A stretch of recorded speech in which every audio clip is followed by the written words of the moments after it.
Bienvenue à toutes et à tous, c'est Sébastien Bruno-Durand, le créateur du podcast indépendant Parlons de votre mental. Après une première saison avec 20 épisodes, avec des invités issus d'univers très variés, je repars à la rencontre d'incroyables personnalités qui, je l'espère, vous inspireront dans votre quotidien et viendront booster vos ressources psychologiques pour être performants dans vos réalisations personnelles, professionnelles, sportives et vous aideront à être bien dans vos baskets. Nos invités se livreront cette saison à un portrait chinois, parleront des actualités et projets qui les animent et des qualités mentales qu'ils utilisent depuis des années. Soft skills, confiance en soi, motivation, gestion des émotions, gestion des échecs, ainsi que leur capacité à rebondir pour toujours aller plus haut, plus loin, en étant toujours positif. Excellente écoute à toutes et à tous et découvrons avec plaisir notre invité du jour.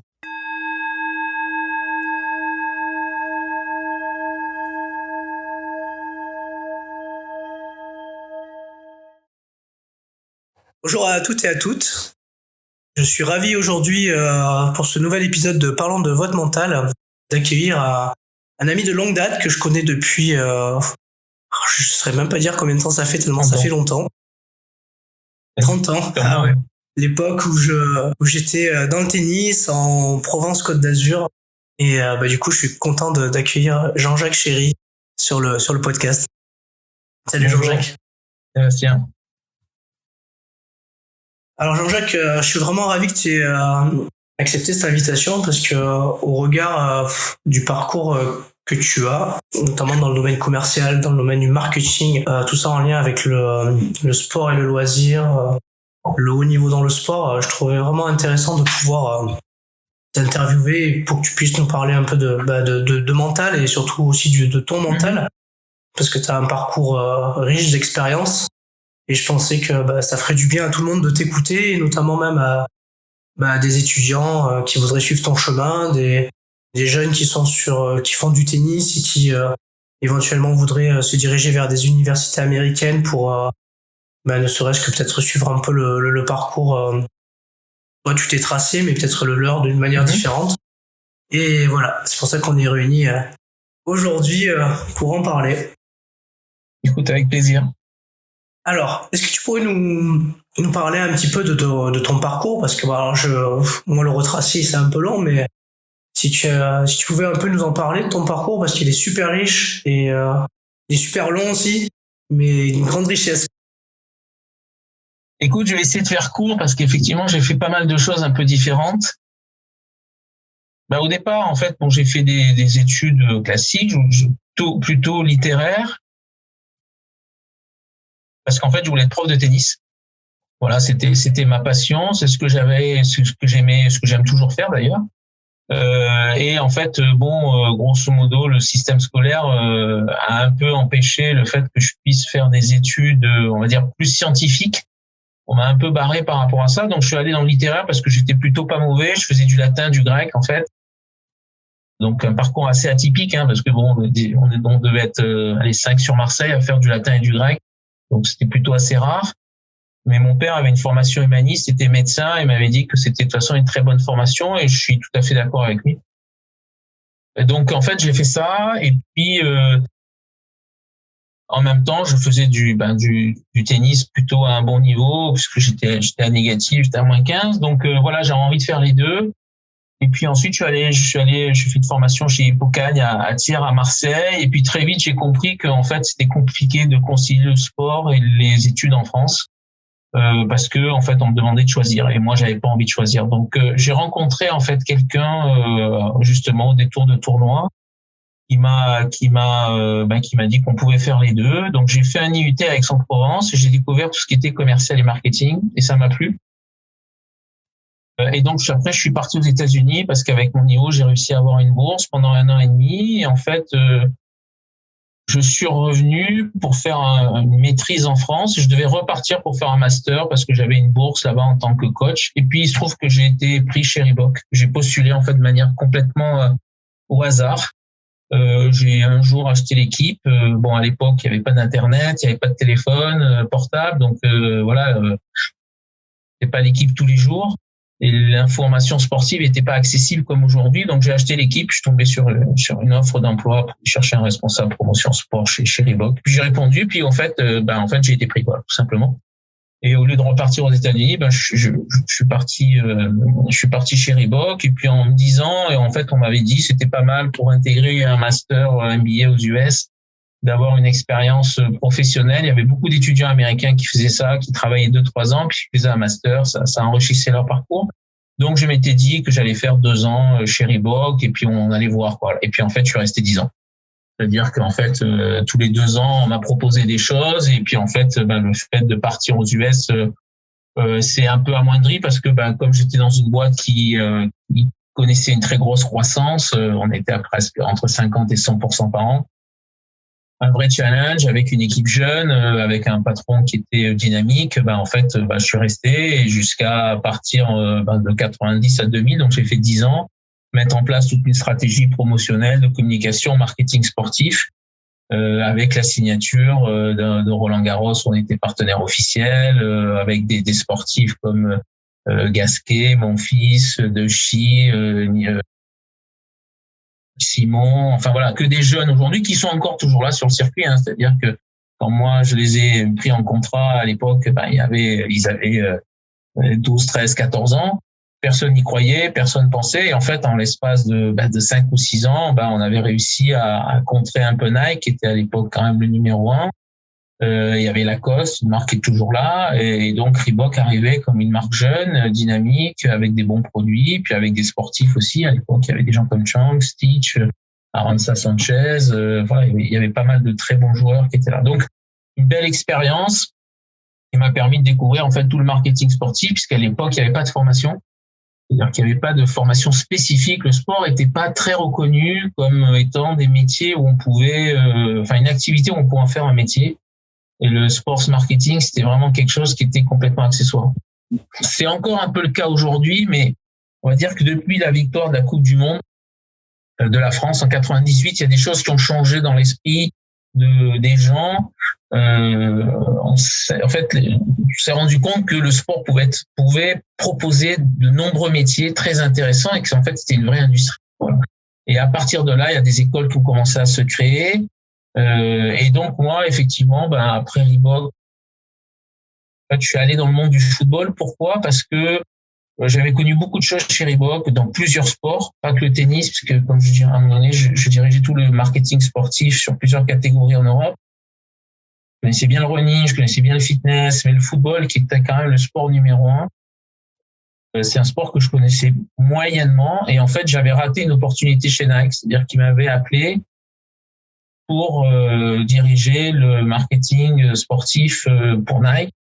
Comme c'est souvent le cas quand on est chez une marque, on est un peu débauché par d'autres marques. Et en fait, ils m'avaient pas pris en finale parce que je connaissais pas assez bien le football. Et eux, à l'époque, Nike n'était pas encore dans le monde du football, souhaitait devenir le numéro 1 mondial et ils savaient qu'il fallait être fort dans le football. Voilà.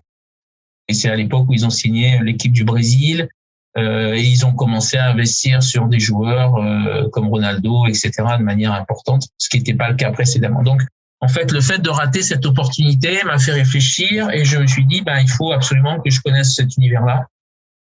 Donc, j'ai accepté, après 10 ans, de partir dans un club de football qui s'appelait l'Olympique Lyonnais, qui était au début de son histoire, qui avait été repris par Jean-Michel Aulas en 89 et qui avait besoin de structurer un peu son équipe marketing. À l'époque, il y avait 3 personnes.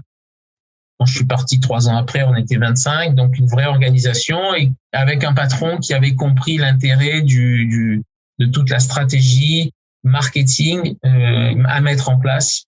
Au-delà des ressources, financières que génère un club, c'est-à-dire en général les droits télé, qui sont toujours importants, et les transferts. Donc c'est les 2 ressources principales d'un club de football, mais lui avait compris qu'il y en avait d'autres qui étaient importantes à mettre en place pour justement prévenir le cas où un jour les droits télé baissent, ou un jour les droits des transferts des joueurs puissent baisser. Ce qui malheureusement arrive aujourd'hui. Parce que au bout d'un moment, on arrive à un plafond et si les ressources marketing ne sont pas à la hauteur de la dimension du club, forcément, ça devenait compliqué. Donc lui avait compris un petit peu en avance par rapport à d'autres, en tout cas en France, parce qu'à l'étranger, ça existait déjà, et notamment aux États-Unis, la nécessité de développer tout ce qui était billetterie, merchandising, hospitalité, animation, événementiel, en fait, tout ce qu'on peut appeler aux États-Unis l'entertainment, c'est-à-dire vraiment d'arriver à développer les activités hors sportifs pour justement s'assurer, au cas où il y a des problématiques budgétaires liées au transfert ou aux médias, de pouvoir avoir quand même une sorte de coussin financier qui permettent d'assurer quand même le fonctionnement du club. Donc j'ai fait ça pendant 7 ans à Lyon et puis à Rennes aussi. Et puis ensuite j'ai dirigé une marque qui s'appelle Prince, une marque de raquettes de tennis qui était un peu malheureusement en désuétude, qui avait connu des heures de gloire dans les années 90 avec beaucoup de joueurs comme Agassi, comme Sabatini. En fait, c'est une marque qui quasiment gagnait 2 grands chelems par an. Donc il y avait des très très bons joueurs et qui malheureusement avaient été rachetés par le groupe Benetton à l'époque et qui s'en était pas bien occupé. Donc j'ai repris cette marque et en même temps j'ai repris une marque à travers un groupe de distribution, une marque qui s'appelait Crocs, que personne ne connaissait, que personne ne voulait en fait et auquel personne ne croyait. Et quand j'ai vu cette chaussure-là, qui était effectivement très moche, comme tout le monde le disait, je me suis dit il y a un vrai potentiel.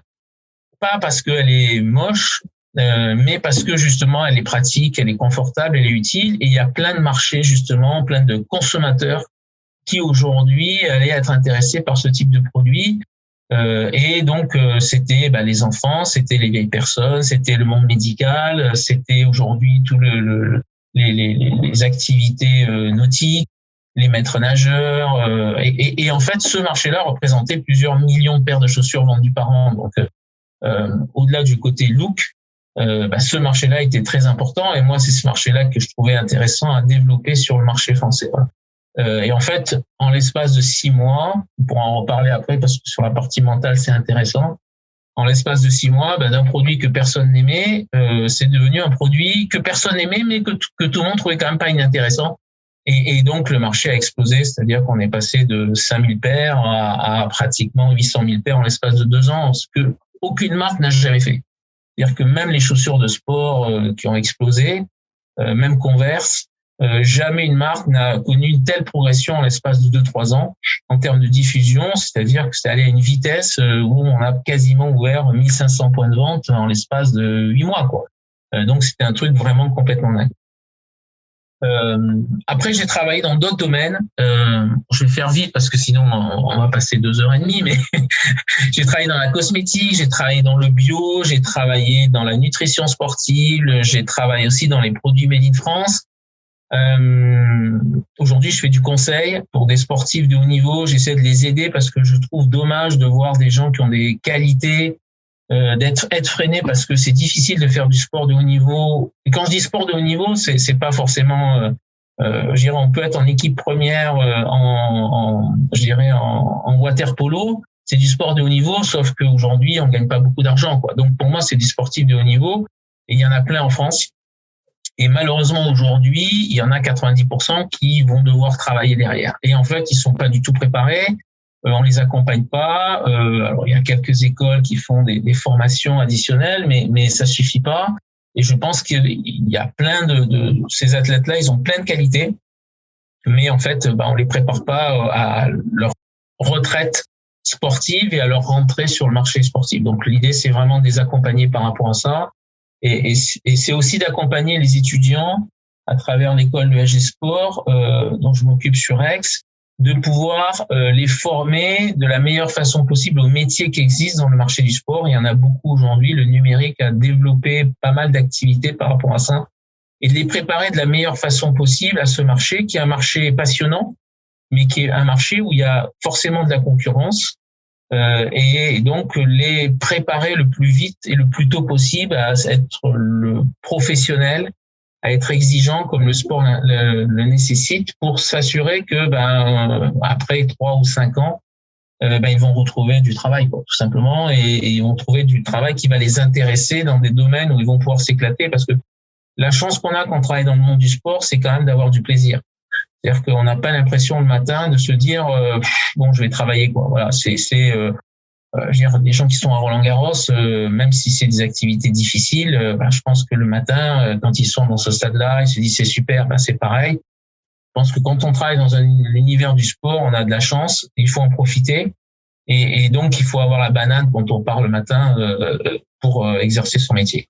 Voilà. Bon, je vous avais dit que le parcours il était costaud chez Jean-Jacques. Mais bon, tellement d'une très grande richesse que je pouvais pas me passer de venir l'interviewer aujourd'hui. Ou si si t'en es d'accord, j'ai pour habitude dans le podcast de faire un petit portrait chinois rapide de mon invité. Ou si t'es ok, écoute, on se lance dans le portrait chinois. Donc une petite question simple, rapide et une petite justification. Ouais. Alors Jean-Jacques, si tu devais choisir une couleur, tu choisirais laquelle ?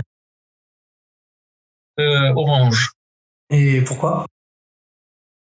C'est une couleur chaude, c'est une couleur estivale, c'est une couleur où pour moi qui est gai, qui est dynamique, voilà, donc c'est proche du soleil, bon voilà, même si c'est je dirais un astre qui de temps en temps me fait des misères avec des coups de soleil l'été, notamment sur les terrains, mais bon voilà, je trouve que c'est une couleur qui est pas trop agressive, mais qui est quand même dynamique.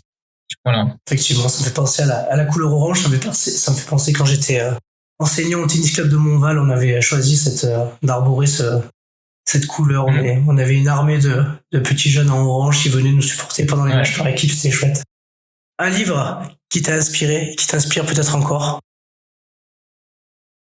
Alors, j'avais découvert quand à un moment donné on travaillait avec Yannick Noah sur tout ce qui était sophrologie, tout ça, il m'avait fait découvrir un livre qui s'appelait L'athlète intérieur de Dan Millman, qui était en fait un ancien gymnaste qui avait retranscrit ce livre, en fait, son activité d'ancien gymnaste olympique au monde de l'entreprise. Voilà. Et je trouve que c'était un précurseur, parce que c'est un livre qui doit avoir bien 10-15 ans, si c'est pas plus. C'était un précurseur dans l'approche psychologique et mentale, justement, de comment aujourd'hui utiliser ses points forts à bon escient, aussi bien dans le sport, et de les retranscrire dans le monde du travail. Donc voilà, je trouve que c'est un livre qui est pour moi une référence. Je le connaissais pas et c'est voilà, j'ai ce livre-là qui m'a en plus été dédicacé par Yannick, donc c'est un bon souvenir. Mais au-delà de ça, je trouve que ce qu'il met là-dedans, il évoque, ça vieillit pas, quoi. C'est toujours la même chose. Au final, ça sert à rien d'essayer d'innover sur certains domaines. Il y a des éléments de base qui fonctionnent toujours très bien. Yannick Noah, ça fera un bel invité sur le podcast, Yannick Noah. Alors un objet, si tu devais choisir un objet. Je dirais une raquette de tennis. Je crois que là, je vais pas être très original.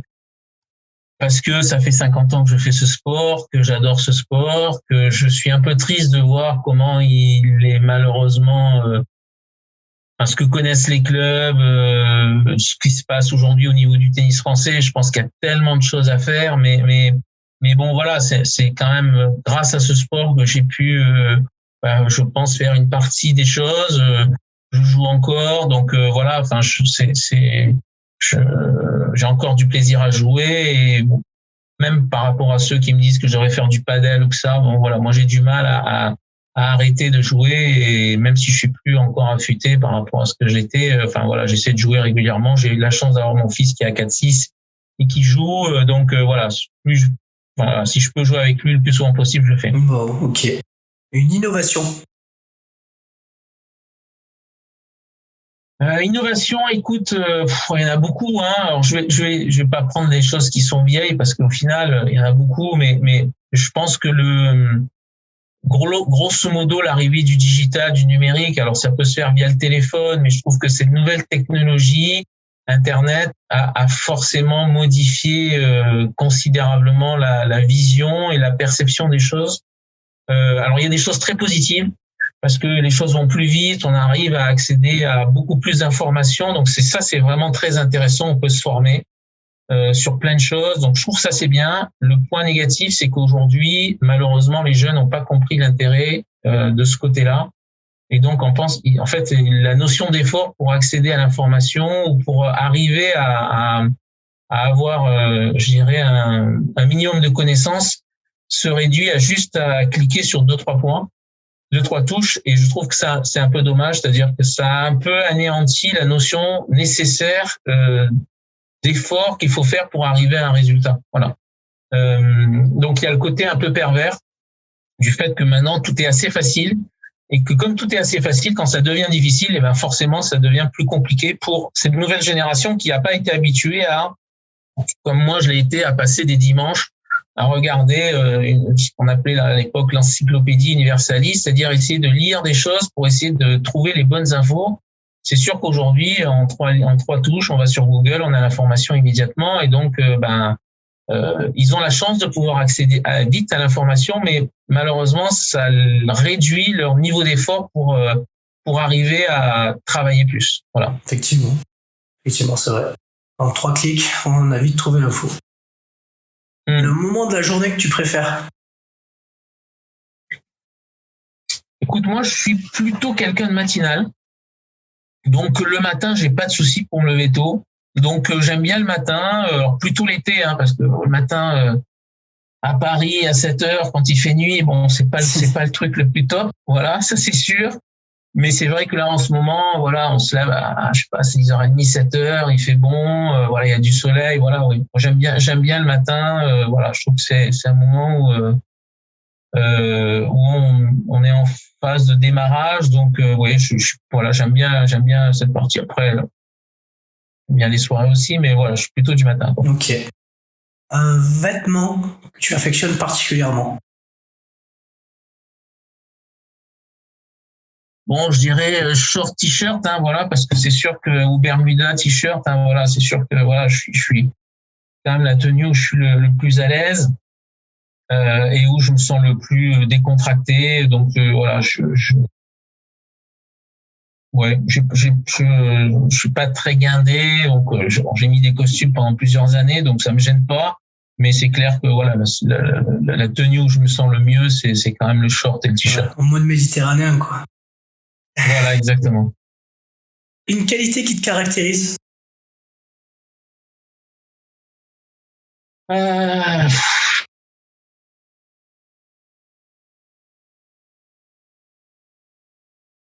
dirais le sérieux, voilà, la rigueur, le professionnalisme. J'essaye de bien faire les choses qu'on me demande de faire. J'essaie de pas décevoir les personnes qui m'ont fait confiance. Donc voilà, j'ai une vraie notion d'exigence par rapport au travail. Et voilà, je suis pas à l'aise si un jour je dois rendre quelque chose qui est pas bien fait, ça me gêne. Voilà, ça vraiment ça me gêne. Donc cette notion d'exigence pour bien faire les choses est importante pour moi, quoi. Voilà, c'est un respect par rapport aux personnes qui m'ont fait confiance, et puis c'est un respect aussi par rapport à moi-même de me dire que bon ben voilà, je suis satisfait de ce que j'ai fait, quoi. Voilà. Allez, une petite dernière pour la route. Si tu devais t'orienter vers un nouveau métier, lequel aimerais-tu faire? Oh, ça serait forcément quelque chose dans le digital, ça c'est sûr, parce que je pense qu'aujourd'hui, alors pourquoi? Il y en a tellement, mais ça pourrait être soit développer des applications pour amener des services additionnels pour les personnes. Moi, j'ai j'ai un vrai fil conducteur, c'est-à-dire que j'ai travaillé pendant un an pour quelqu'un qui était sur les jouets Made in France.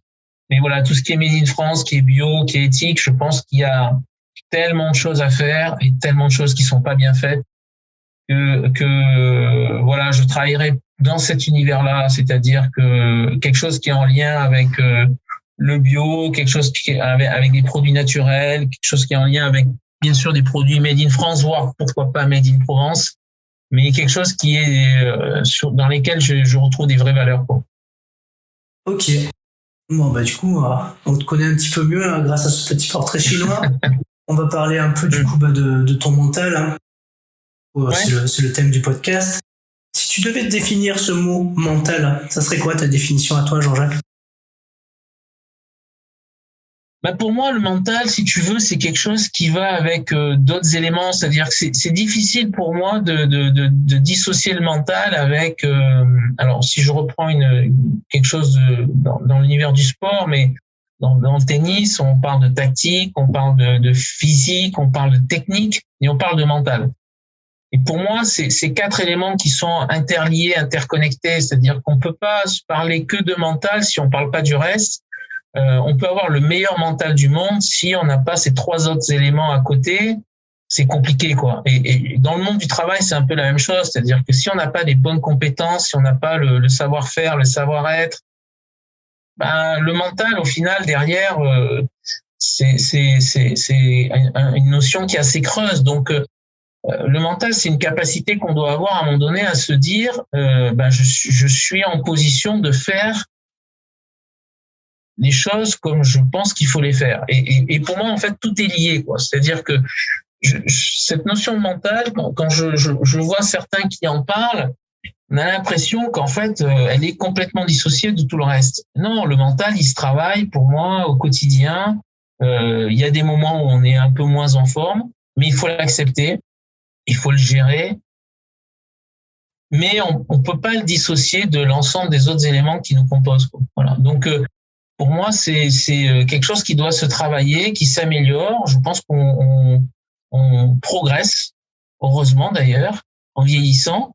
Et puis il y a des personnes qui effectivement ont des plus ou moins de facilité à réagir par rapport à certaines situations. Mais ça se travaille, c'est-à-dire que plus tôt on le fait, plus on a de chances d'arriver à avoir un bon mental et à être capable de pouvoir réagir de manière positive, parce que pour moi, la notion de positivité ou je pense de positivisme, je sais pas si quels sont les 2 bons termes, elle se travaille dans le temps. C'est un peu comme la technique, c'est un peu comme la tactique, c'est un peu comme le physique. On peut pas du jour au lendemain se dire je vais avoir un bon physique. Ben non, c'est un travail sur plusieurs années. C'est pour moi, que ce soit dans le sport ou que ce soit dans le monde de l'entreprise, ça se travaille. Oui, un bon mental, c'est être capable justement de se dire je vais travailler pour faire ce qu'il faut et pour arriver justement à ce que peut-être dans les situations difficiles, je vais justement m'appuyer sur mes qualités pour pallier ou pour franchir l'obstacle qui est face à moi. Voilà. Du coup, peut-être un peu long comme définition, mais bon, non, c'est une définition d'ailleurs. Non, c'est ta définition, c'est les choses comme tu les vois. Mais ce qui m'intéresse, c'est toi dans ton parcours, est-ce que cette dimension du coup mentale, tu as dû la travailler et comment tu as fait pour la travailler? En fait, je crois que c'est mes parents qui me l'ont inculqué, c'est-à-dire que eux, ils étaient pieds noirs, c'est-à-dire qu'ils sont arrivés d'Algérie en 62, donc ils sont arrivés, comme on dit, une main devant, une main derrière, quoi. C'est-à-dire qu'ils ont quitté leur pays avec une valise, ils sont arrivés à Marseille et puis ils ont fait, voilà, il a fallu qu'ils travaillent, et donc forcément, voilà, c'est-à-dire qu'ils m'ont appris des valeurs qui est de dire, aujourd'hui, sans travail, il y a rien, quoi. Donc je savais que de toute façon, si je voulais arriver à un résultat, il fallait que je travaille. Et pour travailler, il fallait que je mette en place la bonne organisation pour y arriver, quoi. Donc, c'était un vrai ensemble. Et ça s'est fait très tôt parce que, comme j'étais passionné de sport, je faisais du sport. En même temps, j'allais à l'école parce que j'étais pas dans un cursus de sport-études. Donc, j'avais un emploi du temps qui était très chargé. Donc, je dirais que sans m'en rendre compte, j'ai travaillé ce mental-là qui était lié à une organisation, qui était lié à un objectif que je m'étais fixé, d'être le meilleur possible, aussi bien dans les études que dans le sport, et donc d'arriver justement à construire tout ça petit à petit.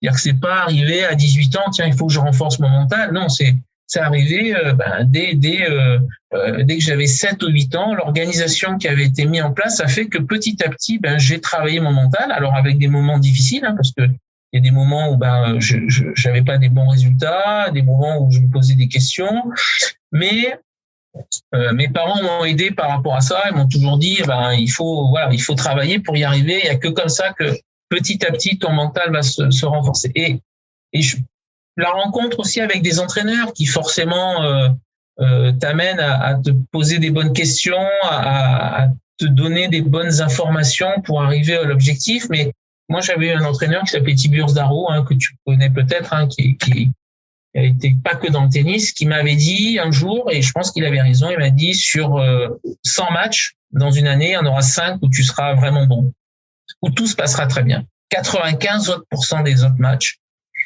il y aura toujours un truc qui fera que ça se passera pas bien. Donc, soit tu es préparé à ça, et donc à partir de là, tu mets en place la bonne attitude pour être dans cette situation-là, te dire qu'il faut passer le cap de ces 95 matchs et donner le meilleur de toi-même malgré la situation dans laquelle tu vas être confronté, soit tu n'es pas préparé à ça et donc forcément tu vas être 95% des cas déçu de ta prestation. Voilà.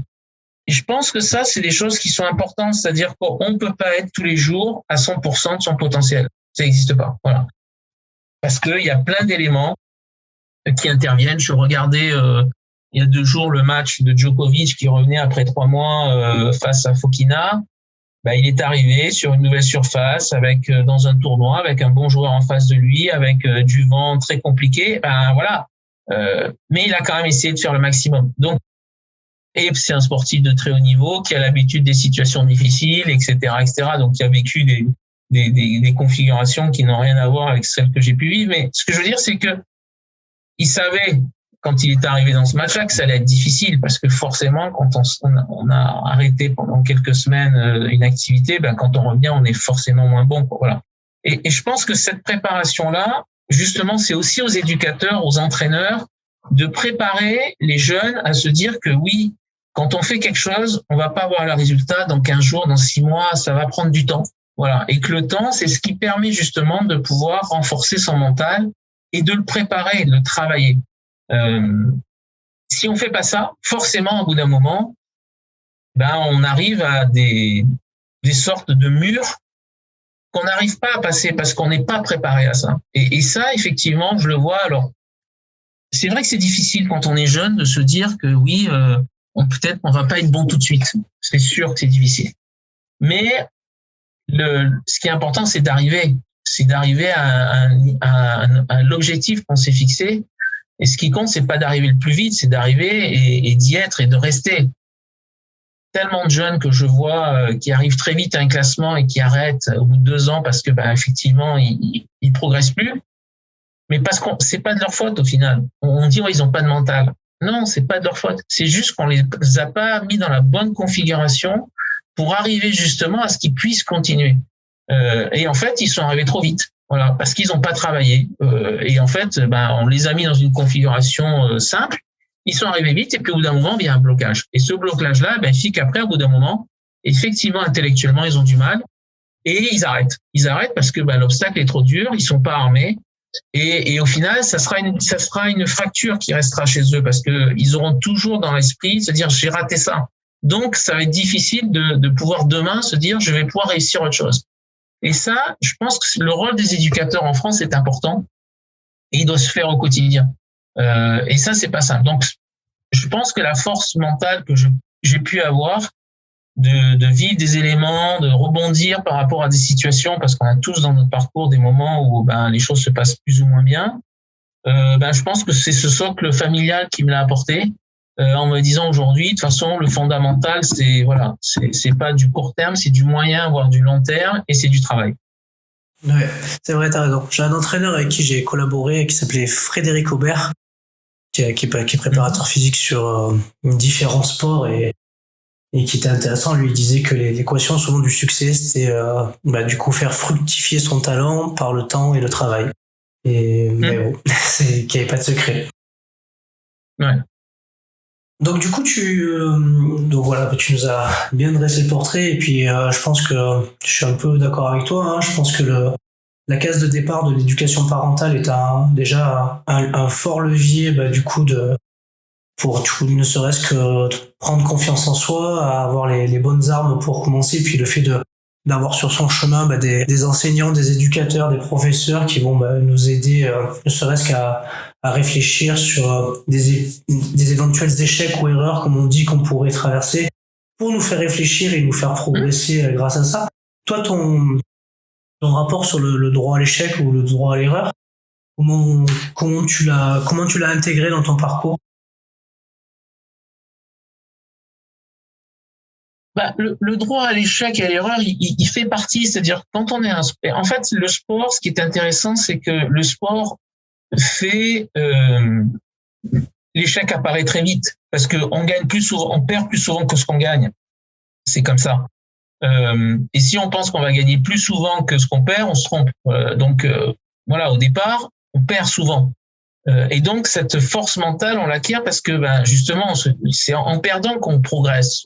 C'est l'adage simple, hein, on apprend toujours plus de choses quand on perd que quand on gagne.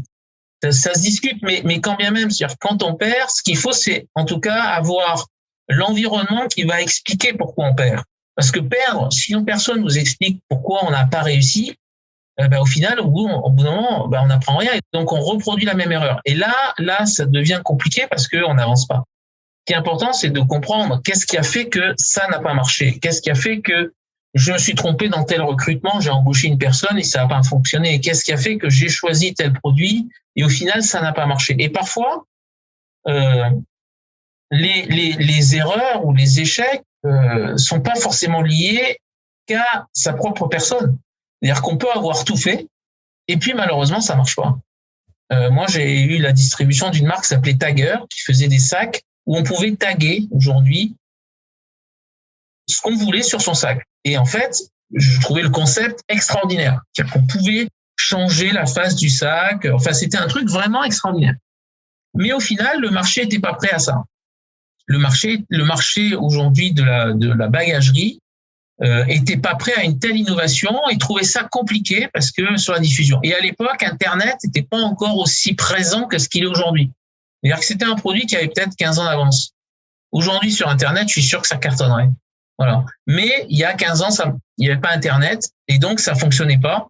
Pas comme ça aurait dû fonctionner et les gens voyaient ça plus comme un produit compliqué que comme un produit qui pouvait être vraiment donner la possibilité aux personnes de customiser en fait selon sa tenue son sac, ce qui est incroyable. Voilà. Donc en fait, parfois il y a des moments où l'échec est lié à une situation qui fait que ce qui n'a pas marché hier pourrait marcher demain.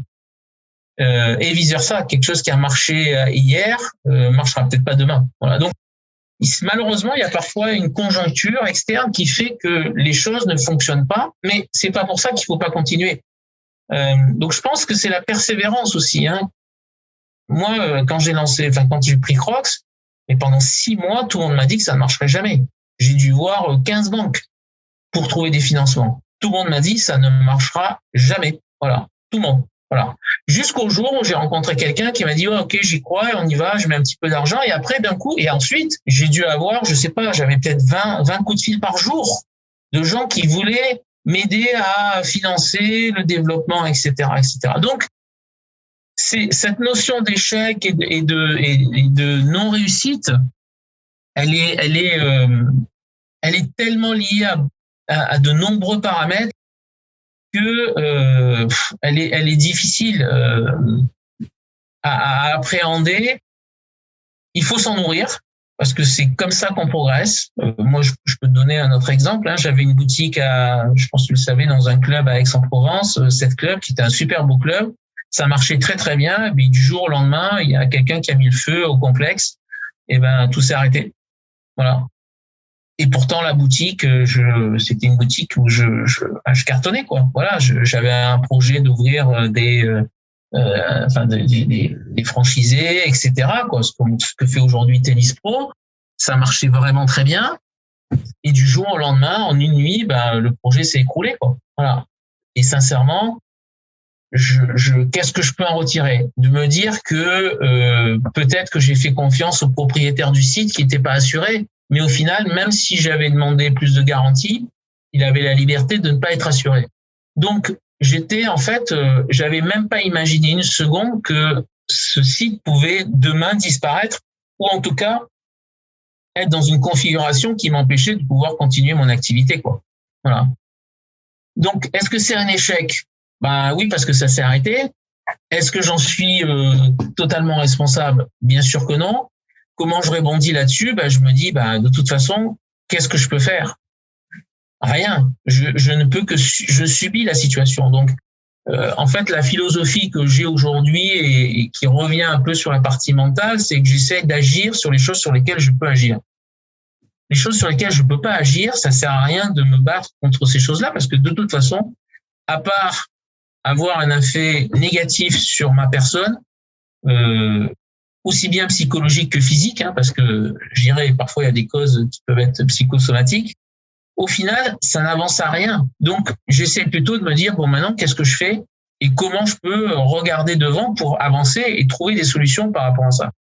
Et alors, est-ce que c'est une forme de mental qui fait qu'à un moment donné, je ne regarde pas le négatif et je me focus sur le positif pour avancer? Oui, mais je pense que c'est comme ça qu'il faut fonctionner, parce que se focaliser sur ce qui ne marche pas, c'est souvent ce qui se passe. C'est-à-dire, quand on regarde les actualités, on ne regarde que les choses qui ne marchent pas. C'est-à-dire les trains qui n'arrivent pas à l'heure. Je veux dire, on n'annonce jamais que des bonnes nouvelles. On ne parle que des mauvaises nouvelles. Mais au final, est-ce que c'est pas ce qui fait que les gens deviennent anxiogènes? Est-ce que ce qui fait pas ce que les gens deviennent pessimistes, négatifs? Peut-être que si on annonçait des bonnes nouvelles tous les jours, peut-être que les gens iraient mieux à tous les niveaux. Et de toute façon, c'est un peu la méthode Coué. C'est-à-dire que si on se dit tous les jours qu'on est beau, au bout d'un moment, on va se dire on est beau. Voilà. Et moi, je crois à ces méthodes-là. Non, mais je pense qu'à un moment donné, il faut être positif, quoi, parce que de toute façon, c'est pas en étant négatif qu'on avance et qu'on arrive à être positif. Ça, c'est sûr. Voilà. Donc, je pense que d'être positif, alors c'est pas du positivisme BA, mais c'est de se dire qu'aujourd'hui, qu'est-ce que je fais pour arriver à demain avancer? À mon avis, c'est quelque chose qui fait que on arrive à trouver des solutions et à trouver des idées, à rencontrer des gens et je dirais que quand moi je gérais des boutiques, je disais toujours aux personnes qui sont dans la boutique, je dis, si vous êtes derrière votre comptoir en train de tirer la gueule, il y a peu de chances que vous arriviez à convaincre la personne qui rentre dans la boutique d'acheter un produit. Si en revanche vous êtes ouverte, intéressante, souriante et vous êtes dynamique, vous verrez les ventes, elles se font toutes seules parce que les gens ont envie de voir des gens qui sourient, des gens qui sont positifs, des gens qui ont envie. Et je pense que c'est la meilleure philosophie mentale pour y arriver. En tout cas, c'est ma vision. C'est une belle vision. Et complètement d'accord avec toi. C'est vrai que c'est quand même plus agréable d'avoir des gens qui sourient, qui sont positifs au quotidien. Et si dans le prochain changement de gouvernement, ils pouvaient nous mettre des programmes d'information avec des bonnes nouvelles, ça serait vraiment chouette. Ou au moins qu'ils fassent la technique du sandwich, une bonne, une mauvaise, une bonne, pour pouvoir, on va dire, faut que ça passe mieux, quoi. Je parlais un peu de motivation. Est-ce que tu as des choses, toi, pour te motiver Qu'est-ce qui te motive, en fait, quand tu te lances dans un projet comment tu fais pour garder cette motivation? En fait,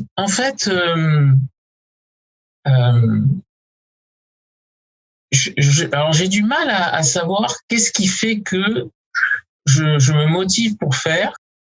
Quand je dis j'ai du mal, c'est-à-dire que je regarde souvent, j'ai souvent des projets qui arrivent et je regarde. En fait, après, à partir du moment où je trouve le projet intéressant, en fait, après, je me pose même plus de questions. C'est-à-dire que je suis dans le projet, quoi. Il y a souvent des gens qui me disent mais pourquoi t'es pas resté que dans le sport? Pourquoi je suis allé dans la cosmétique, je suis allé dans des produits bio. À un moment donné, j'ai travaillé pour l'industrie pharmaceutique où je vendais des produits bio, donc c'est vraiment rien à voir avec le sport. Et en fait, j'avais un fil rouge, c'est-à-dire que ce qui m'intéressait, c'est de faire des choses un peu différentes, des choses qui étaient quand même proches d'un univers qui m'intéressait, qui pouvaient être des produits naturels, etc., ce que j'ai dit tout à l'heure, mais des choses où j'apprenais des choses. Voilà. C'est-à-dire que ce qui m'intéresse, ce qui me motive, c'est de me dire que je vais pas faire la même chose pendant 25 ans, ou 30 ans, ou 40 ans. Quand je suis parti de chez Reebok, on m'a proposé des choses dans d'autres marques, mais en fait, c'était pour faire la même chose.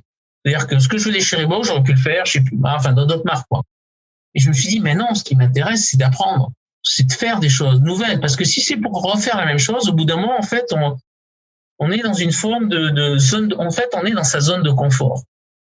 Et pour moi, c'est important de temps en temps de sortir de cette zone de confort, voire tout le temps.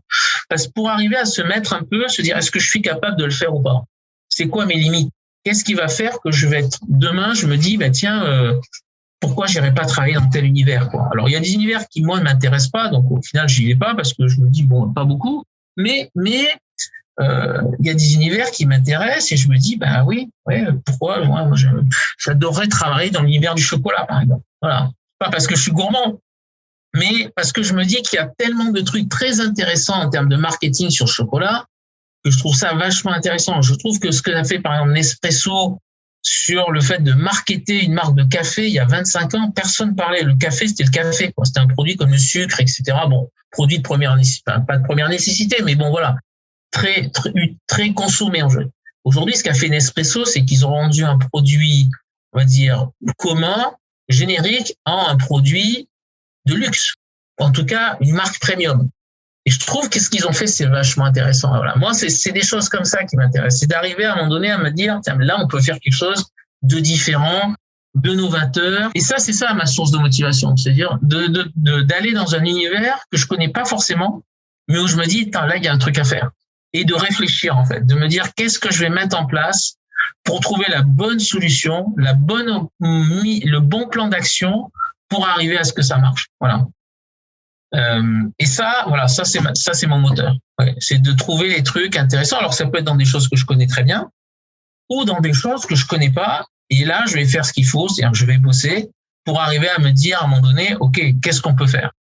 Qu'est-ce qu'on peut faire pour améliorer la situation de cette société, de cette attitude, de cette personne, pour faire qu'à un moment donné, il soit meilleur demain. Voilà, c'est un peu ça mon moteur. Ah ouais, je vois. Et puis la soif d'apprendre des nouvelles choses aussi, c'est ce que je retiens aussi. Oui, je veux dire, c'est pas parce qu'on a, enfin moi j'ai plus de 50 aujourd'hui, il y a des gens qui, on a l'impression parce que au-delà de 50 ans, enfin on est vieux, on peut plus rien apprendre. Ah non, justement, on a encore la capacité, on a l'expérience et on a en plus la capacité à pouvoir justement mieux cibler les choses, aller plus facilement à l'essentiel et se dire voilà, donc moi là, je sais que par exemple le confinement, j'ai appris énormément sur tout ce qui était effectivement numérique, réseaux sociaux, digitalisation, tous les outils aujourd'hui dans le numérique. Là, il y a 15 jours, j'étais à Paris, je suis allé au salon de tout ce qui est stratégie, marketing et clients. J'ai vu plein de nouvelles solutions vraiment très intéressantes. Et je trouve que ça, voilà, c'est en allant, en voyant des nouvelles choses qu'on se dit tiens, il y a des possibilités pour faire des choses intéressantes. Donc c'est un peu ça mon moteur. Voilà, c'est de me dire que on peut faire des nouvelles choses demain et j'ai plein d'idées. C'est-à-dire que si j'avais beaucoup d'argent, je ferais encore plus. Enfin, je ferais encore plus de choses. Voilà. J'ai parfois un problème de moyens, mais j'ai plein d'idées aujourd'hui sur de créer des nouvelles choses. Voilà. Donc c'est un peu ça mon moteur, ma motivation. Ok. Bon, il n'y a plus qu'à mettre de l'essence. Voilà, exact. Dans toutes tes aventures entrepreneuriales ou même dans le corporate, les entreprises où tu es passé, est-ce que tu as déjà eu à subir de la pression ou du stress? Et si oui, comment tu as fait pour les gérer au mieux? Alors oui, bien sûr. Quand on est dans une boîte américaine comme Reebok, c'est clair que du stress et de la pression, il y en a. Parce que c'est une boîte américaine et que donc il faut forcément des résultats. En fait, le sport m'a beaucoup aidé par rapport à ça.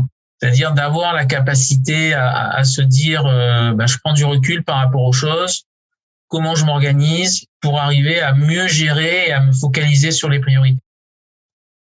J'ai un souvenir, qui est un des souvenirs, mais je me rappelle d'une année où Michael Chang était à Roland-Garros et en fait, l'international avait livré des polos et en fait, le logo Pump qui était sur sa manche gauche ou droite, je me rappelle plus, était 2 cm trop gros. Donc, en fait, il ne pouvait pas jouer avec les polos. Et donc, on avait une pression de l'international qui était, donc, on avait avec la responsable du sponsoring américaine, on avait toute la nuit décousu tous ces logos de ces manches et on avait recoupé tout autour pour faire que la circonférence soit acceptée par l'ATP. Voilà. Donc, il avait à peu près 60-70 chemises. Bon, c'est clair que moi, j'avais pas ni un CAP de couture, etc. Donc, j'avais passé le temps avec elle à découper parce que, bien entendu, c'était quand même bien cousu. Donc, il fallait le faire de manière assez minutieuse pour pas abîmer le polo, pour ensuite le recoudre derrière.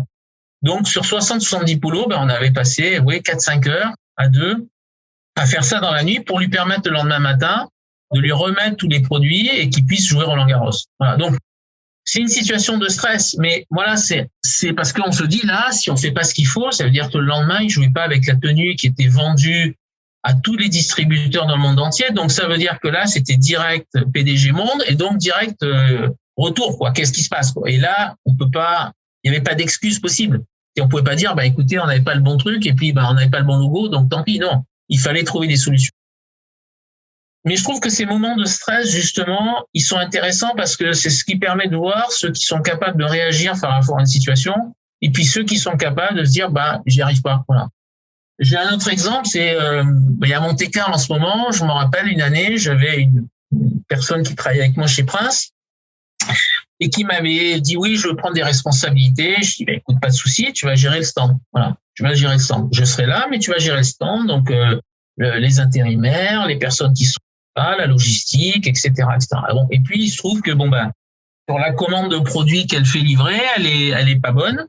Elle tout commande et donc on se retrouve en rupture à partir du lundi ou du mardi. Donc ça veut dire qu'en 5 jours, pas de produit. Donc je lui dis on fait livrer en express. Donc livrer en express, ça veut dire qu'on a un camion qui arrive à 7h du matin à Monte-Carlo et donc à Monte-Carlo, je pense que tu connais, il y a à peu près 250 marches pour aller du parking pour aller jusqu'au village et donc il faut monter les palettes à main nue avec 3-4 intérimaires. Voilà. Sauf que le matin, l'intérimaire, au lieu d'être 4, ils sont 2.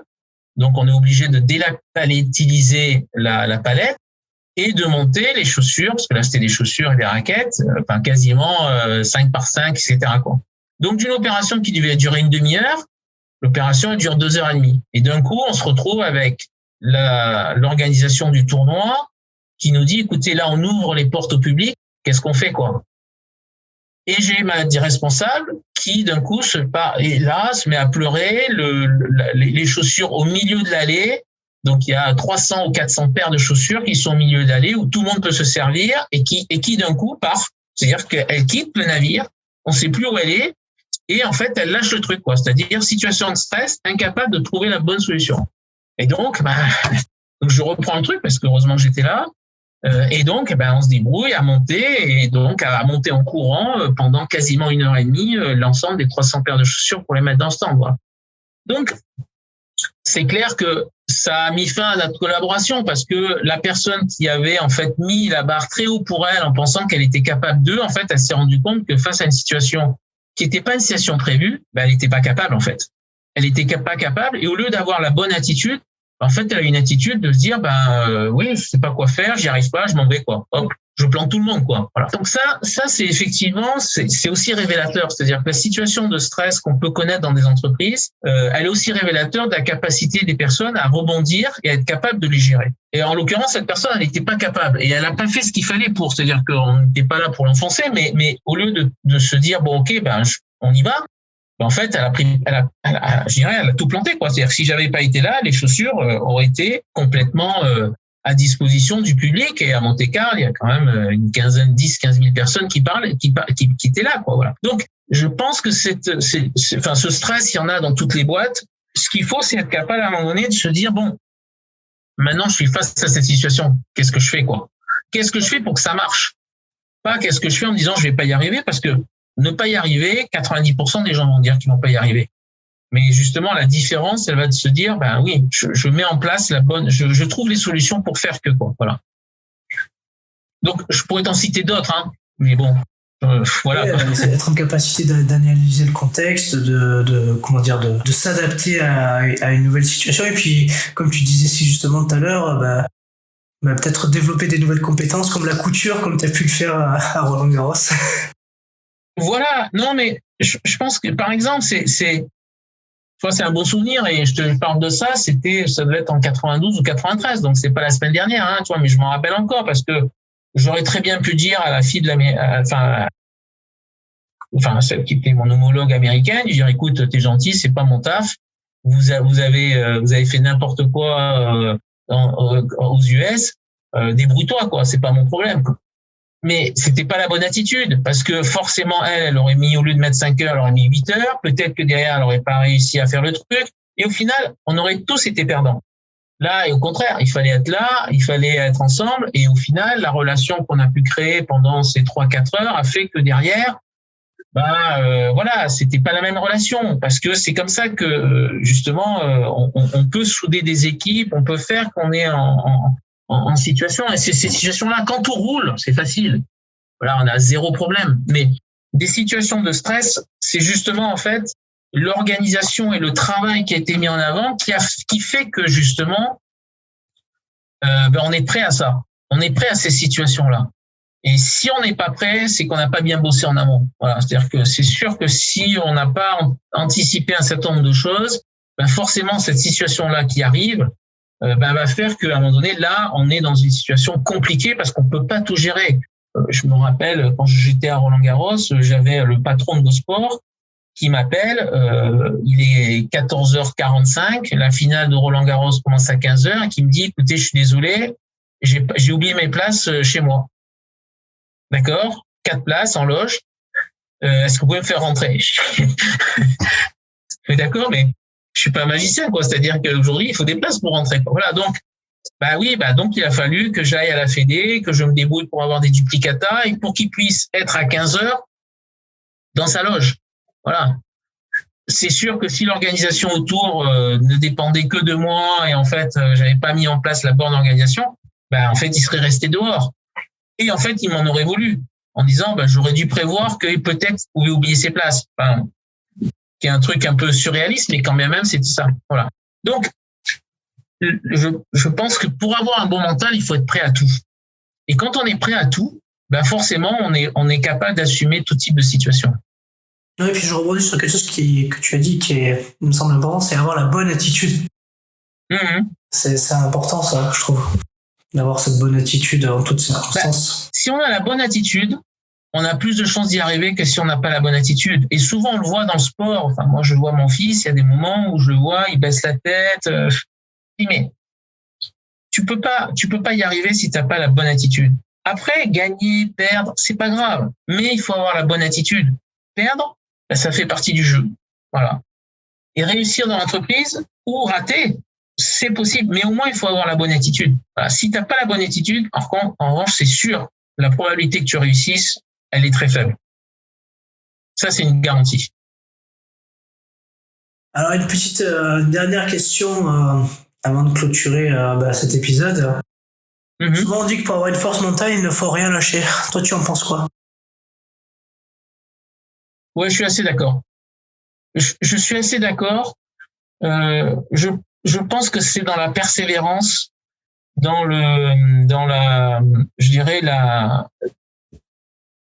le travail dans le temps qu'on y arrive. Il y a je dirais, un adage assez simple, c'est que, très courant, on dit un lion quand il chasse ou une lionne, elle a 90% d'échecs, mais elle a 10% de réussite. En fait, il faut pas se focaliser sur les 90% d'échecs. Il faut se focaliser sur les 10% de réussite. C'est se dire aujourd'hui, oui. Moi, c'est ce que je dis souvent aux étudiants. Ils me disent, ouais, j'ai envoyé 10 CV, j'ai pas eu de réponse. Je dis, mais c'est pas 10 qu'il faut en envoyer, c'est 100. Voilà. À partir de 100, tu vas commencer à avoir peut-être 10 réponses. Mais si tu en envoies 10, si déjà tu en as une de réponse, c'est bien. C'est que tu as bien ciblé. Donc, il faut l'accepter. Ça fait partie du travail. Ça fait partie je dirais, de se dire que c'est un peu comme quelqu'un qui commence à jouer au tennis et qui se dit, si je fais 10 coups droits, il faut que les 10 soient dans le terrain. Non. Il va peut-être y en avoir un dans le terrain. Puis après, au bout d'un moment, il va en avoir 2, puis après 3, puis après 4, et puis au bout d'un moment, il va en avoir de plus en plus. Donc, je pense que cette notion de pas lâcher, elle est importante parce que c'est aussi comme ça qu'on mesure et qu'on identifie des gens qui sont capables d'aller au-delà et d'aller plus loin que juste le minimum syndical. Donc, c'est ce qui fait la différence aussi. Le travail, le fait de la ténacité, cette rigueur-là et se dire, oui, j'ai raté, mais je continue. Voilà. Cette notion de se dire que rien n'est facile, elle est importante. Et c'est vrai qu'aujourd'hui, malheureusement, je trouve qu'on l'inculque pas assez aux enfants. J'en discutais l'autre fois avec quelqu'un de la Fédé qui m'expliquait qu'en fait, dans les écoles de tennis, les enfants, en fait, ils avaient plus la notion d'effort et que c'était important. Je dis, mais oui, mais si on leur donne pas, ils l'auront pas. Hein. Je veux dire, aujourd'hui, il faut pas s'attendre à ce qu'il ait naturellement. La notion d'effort, elle s'acquiert, elle se travaille. Donc, plus tôt on le fait, mieux c'est. Mais si on le fait pas tôt, c'est sûr qu'après, c'est fini. La probabilité pour que ces jeunes ils aient envie de devenir des bons joueurs, elle sera nulle. Donc, il faut absolument l'inculquer, mais le plus tôt possible. C'est-à-dire que dès 4-5 ans, il faut leur dire, oui, il faut faire peut-être 3-4 tours de terrain, il faut commencer à faire des petits exercices pour s'échauffer, et plus tôt on le fait, plus on a de chances que derrière, il le fasse naturellement. Donc pour moi, oui, ne rien lâcher, c'est en tout cas, c'est un des éléments. C'est pas le seul sur la force mentale, mais quelqu'un qui est, on va dire, costaud mentalement, hein, comme on peut le dire parfois, s'il lâche au bout de 5 minutes parce que c'est un peu dur, parce qu'il fait chaud, parce que les gens qui sont avec lui autour de lui sont pas sympas, parce que le marché est difficile. Mais il y a rien de facile aujourd'hui. Enfin, je connais pas une activité où on se dit j'arrive, c'est facile. Non. Tous les gens qui réussissent, c'est les gens qui ont beaucoup travaillé, donc ils ont rien lâché. Donc pour moi, c'est effectivement, c'est forcément lié. Merci Jean-Jacques pour en tout cas pour cette interview. J'ai pour habitude de laisser le mot de la fin à l'invité. Et si t'as un message à faire passer, je sais pas moi, à tes étudiants, ou en tout cas aux auditeurs qui nous écoute, libre à toi. Enfin, je sais pas si c'est un message, mais c'est plus de manière très simple. Quand on est aux États-Unis, il y a un truc les Américains disent "You get what you get", quoi. Ça veut dire que on récolte ce qu'on sème et on a que ce qu'on mérite. Donc, il faut pas penser que les autres vont faire les choses pour soi. Si à un moment donné on veut quelque chose, c'est que grâce à ce qu'on va faire, à ce qu'on va produire, à ce qu'on va travailler, qu'on va arriver à faire les choses. Et c'est assez rigolo parce que moi j'ai donné des cours de marketing aux premières années là à l'EHS Sport. En fait, le premier cours de marketing, je leur ai dit vous allez avoir 10 sessions et je leur ai fait en fait un cours qui fait 800 pages. Donc 800 pages, ils m'ont dit monsieur mais c'est énorme, on ne pourra jamais apprendre tout ça. Je leur ai dit, si vous les y mettez régulièrement, vous allez y arriver. C'est une question d'entraînement. Voilà. Et ils ont eu un prof au 2e semestre qui leur a fait un cours de 70 pages. Et ils ont été les premiers à dire, mais monsieur, c'est juste une partie du cours, c'est tout le cours. Non, c'est tout le cours. Et donc, au final, ils trouvaient que 70 pages, c'était pas beaucoup. Donc, ils se sont auto-adaptés, c'est-à-dire qu'au final, le fait qu'ils aient 800 pages à apprendre, ils ont trouvé ça beaucoup, mais ensuite, quand ils ont eu 70 pages, qui était déjà un bon cours, ils ont trouvé ça facile. Et je leur ai dit, oui, forcément, quand vous êtes habitué à faire un gros travail, en fait, quand vous en faites un plus petit, vous dites c'est facile.